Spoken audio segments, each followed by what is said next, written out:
Assalamualaikum warahmatullahi wabarakatuh. Kami dari Universitas Pembangunan Pancabudi, Fakultas Social Science Prodi Akuntansi Reguler 1B. Di sini saya dan teman saya akan memberitahukan hasil kelompok kami yang berjudul Metafisika dan Mualak. Sebelumnya izinkan saya memperkenalkan diri.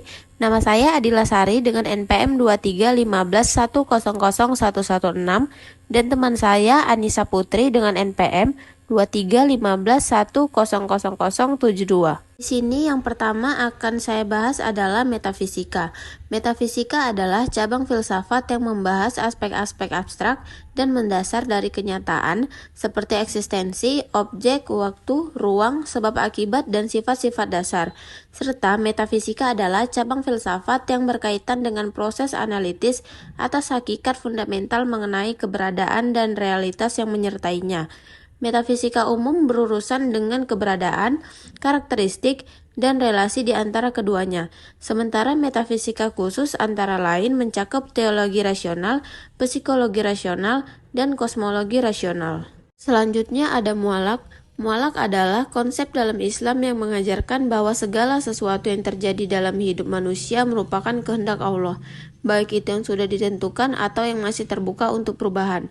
Takdir mualak adalah ketetapan Allah Subhanahu wa taala yang masih dapat diubah melalui usaha atau ikhtiar manusia. Dalam konsep takdir mualak, Allah memberikan kebebasan pada manusia untuk mempengaruhi arah takdirnya dengan usaha dan tindakan. Dalam konteks ini, takdir mualak mengajarkan bahwa seseorang tidak boleh pasrah dan berdiam diri atas takdir yang melainkan harus berusaha dan bekerja keras untuk meraih perubahan yang diinginkan. Selanjutnya akan dibacakan oleh teman saya yaitu Adisa Putri. Baik, terima kasih kepada Adila. Di sini saya akan menjelaskan mengenai konsep mualak.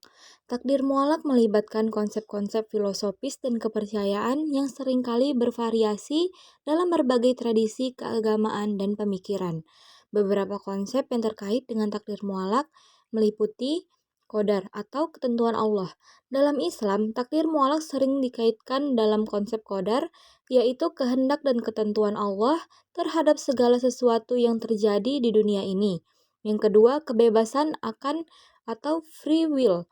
Beberapa pemikiran meyakini bahwa manusia memiliki kebebasan akan untuk membuat pilihan mereka sendiri, meskipun takdir mualak sudah ditentukan.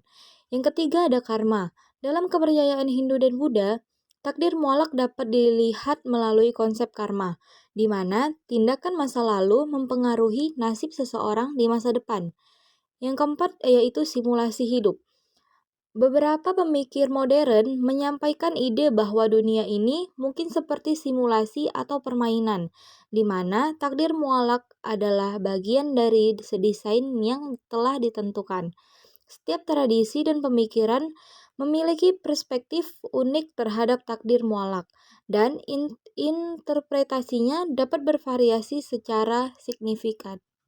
Materi selanjutnya yaitu mengenai teori mualak. Teori mualak mengenai takdir yang dapat diubah melalui usaha dan ikhtiar manusia, seperti teori takdir dalam Islam. Dalam Islam, takdir mualak seringkali dikaitkan dengan konsep qadar yang menunjukkan